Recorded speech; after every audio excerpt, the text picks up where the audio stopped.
ہے مجمع میرے ساتھ؟ سرزمین مدینہ ہے، مسجد النبی ہے، بعض نے 9 ہجری لکھا ہے واقعہ، بعض نے 10 ہجری لکھا ہے۔ مدینے کی سرزمین پر کچھ نصرانی آئے، عیسائی آئے پیغمبر سے مناظرہ کرنے کے لیے۔ 3 دن برابر مسجد النبی میں عیسائیوں اور پیغمبر کے درمیان مناظرہ ہوتا رہا۔ عیسائی کہتے تھے عیسیٰ اللہ کا بیٹا ہے، سرکار فرماتے تھے نہیں، عیسیٰ اللہ کا عبد ہے۔ نعرہ سنیو گیا بدرہ؟ رسول اللہ فرماتے تھے کہ عیسیٰ اللہ کا بندہ ہے، عیسائی کہتے تھے وہ اللہ کا بیٹا ہے۔ 3 دن برابر رسول خدا قرآن سے دلیلیں دیتے رہے۔ 3 دن کے بعد جب وہ نہیں مانے تو خدا نے پیغمبر پہ وحی کی، فمن حاجک فیہ من بعد ما جاءک من العلم فقل تعالوا ندعو ابناءنا وابناءکم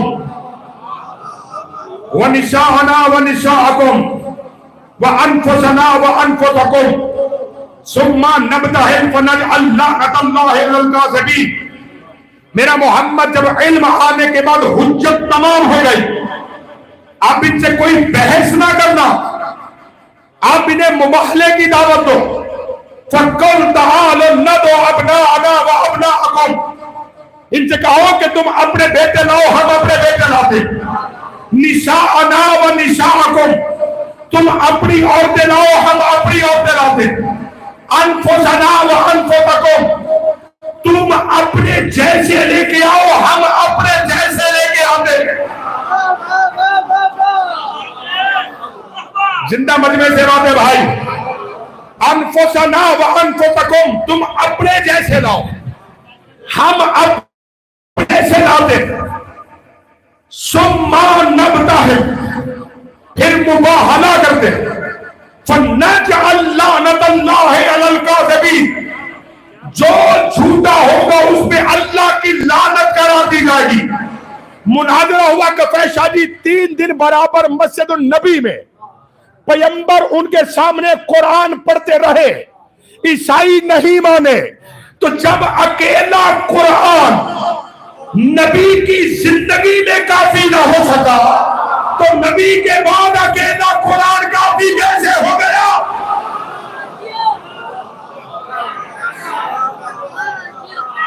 جب حیات طیبہ پیغمبر میں، جب حیات طیبہ پیغمبر میں اکیلا قرآن کافی نہ ہو سکا، حالانکہ قرآن پڑھنے والا کوئی مولوی نہیں تھا، ادلہ دینے والا پیغمبر تھا، عام نبی نہیں تھا، ختم نبوت کا تاج اس نبی کے سر پہ سجا ہوا تھا۔ ہے مجمع میرے ساتھ؟ ختم نبوت کا تاج اس نبی کے سر پر اللہ نے سجایا تھا۔ تو جب نبی کی موجودگی میں قرآن کافی نہ ہو سکا تو نبی پاک کے جانے کے بعد اکیلا قرآن امت کے لیے کافی کیسے ہو گیا؟ دلیلیں دینے کے بعد سرکار مسجد النبی سے اٹھے۔ میرے ساتھ رہیے گا بھائی، سرکار مباہلے کی دعوت، چیلنج کر کے مباہلے کا، تم اپنے بیٹے ہم اپنے بیٹے، تم اپنی عورتیں ہم اپنی عورتیں، تم اپنے جیسے ہم اپنے جیسے، یعنی تم اپنے نفس لے آؤ ہم اپنے نفس لے آتے ہیں، پھر مباہلہ کرتے ہیں۔ جو جھوٹا ہوگا اس پہ اللہ کی لعنت ہوگی۔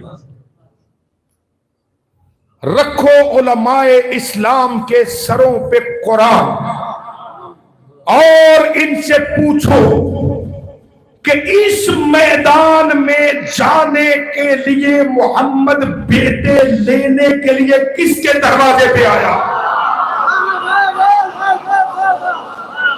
اور کمال ہو گئی ہے بھائی، میں کیا کہہ رہا ہوں؟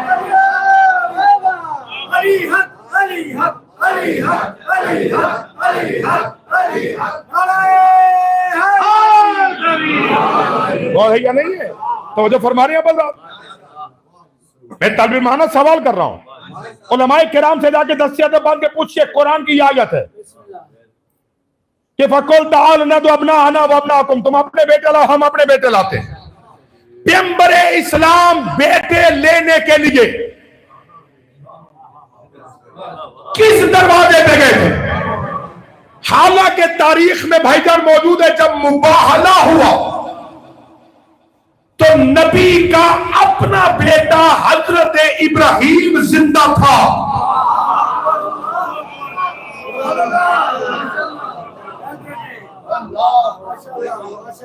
جب مباہلہ ہوا، جب نصرانیوں کو دعوت مباہلہ دی گئی تو رسول خدا کا فرزند ارجمند حضرت ابراہیم جو جناب ماریا قبطیہ کے وطن سے تھا وہ زندہ تھا، ماں کی گود میں تھا، مگر نبی اپنے بیٹے کو چھوڑ کر فاطمہ کے دروازے میں بیٹے لینے کیوں آیا؟ کمال ہو گئی، آپ کے چپ ہو جانے کی کمال ہے۔ وہ جب اپنا بیٹا موجود ہے تو اب انا کی تفسیر بنا کے نبی اپنے بیٹے کو لے کے کیوں نہیں جا رہا؟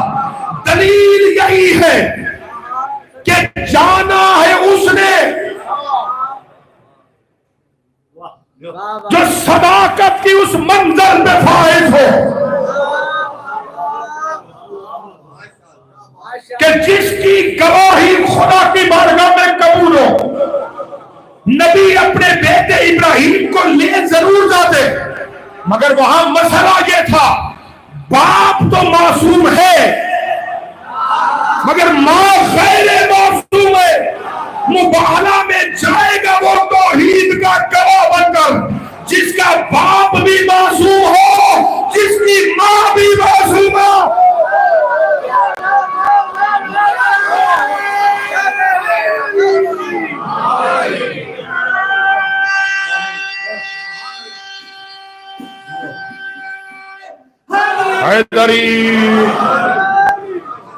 پہنچی بات ہے بجی، میں کیا گزارش کر رہا ہوں؟ ناراض تو نہیں ہو گیا آپ حضرات؟ سرکار نے مسجد النبی کو چھوڑا، مسجد النبی سے چل کر مدینے کی گلی سے گزر کے رسول خدا آئے فاطمہ کی چوکھٹ پر۔ دہلیز فاطمہ پہ آ کے پیغمبر نے سلام کیا، السلام علیکم یا اہل بیت النبوہ، اے نبوت کی اہل بیت، تم پر نبیوں کے نبی کا سلام ہو۔ اب چپ ہو گئے؟ میں کچھ اجازت چاہ رہا ہوں، ذہن عالی میں رکھیے گا عزیزان گرامی۔ قرآن مجید میں ایک آیت ہے جس آیت کی تلاوت پیغمبر اسلام نے 6 مہینے مسلسل نماز فجر کے بعد ایک دروازے کی کنڈی کھٹکھٹا کے کی ہے۔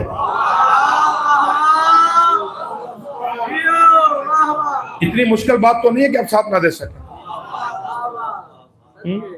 قرآن میں ایک آیت ہے، جب آیت تطہیر نازل ہوئی، انما یرید اللہ لیذھب عنکم الرجس اہل البیت ویطہرکم تطہیرا۔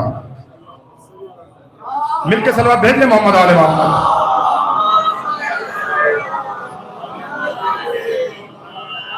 توجہ فرما رہے ہیں جی؟ یہ ہم نے چوتھی مجلس میں وعدہ کیا تھا کہ شاید آخری مجلس میں یہ آیت زیر بحث آئے گی۔ اللہ کہہ رہے ہیں سوائے اس کے نہیں، اللہ کا ارادہ یہ ہے کہ اے اہل بیت، اللہ تم سے رجس کو دور رکھے اور تمہیں ایسے پاک رکھے جیسے پاک رکھنے کا حق ہے۔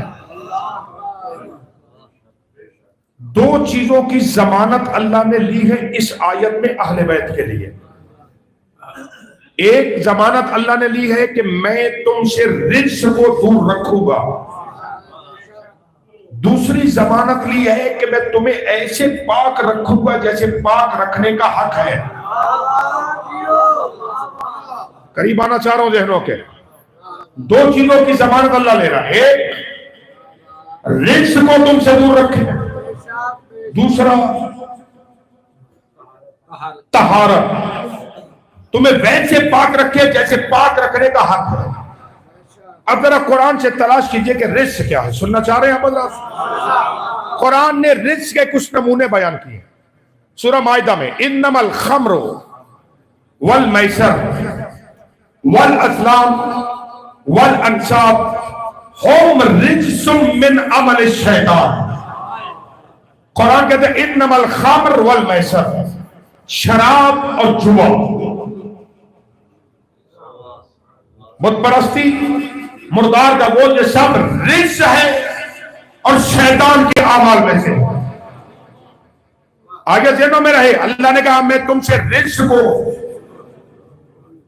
مجمع حیران ہو رہا ہے، میں تم سے رزق کو دور رکھوں۔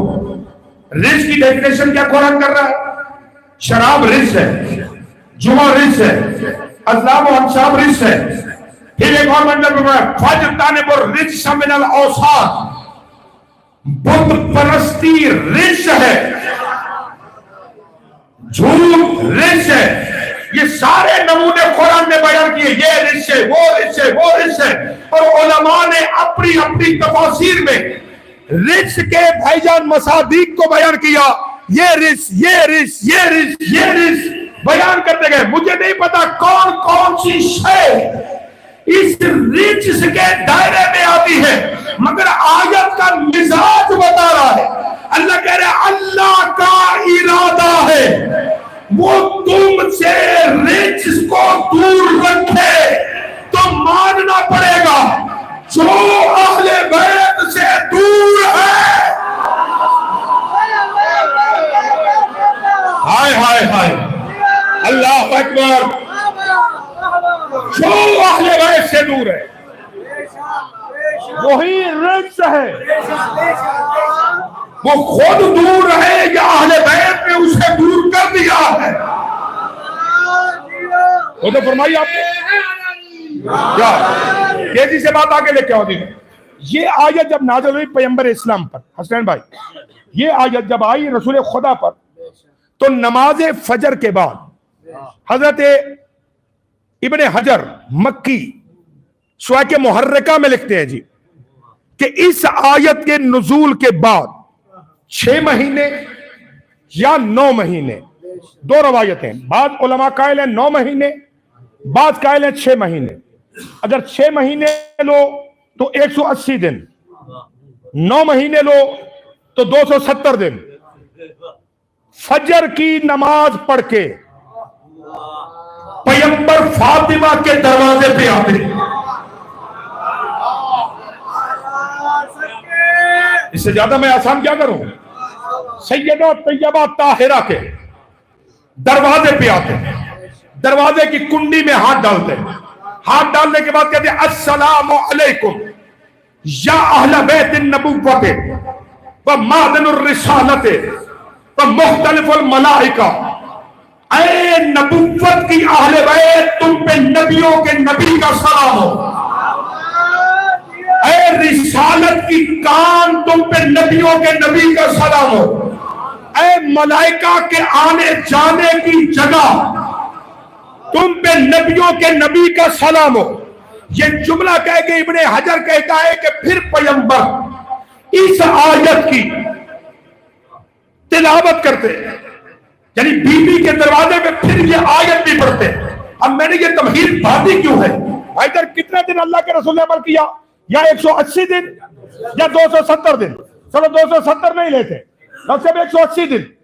180 دن برابر نبی فاطمہ کے دروازے پہ آ کر سلام کر کر کے بتاتا رہا کہ جسے محمد سلام کرے وہ مولوی کی دعا سے رضی اللہ نہیں بنا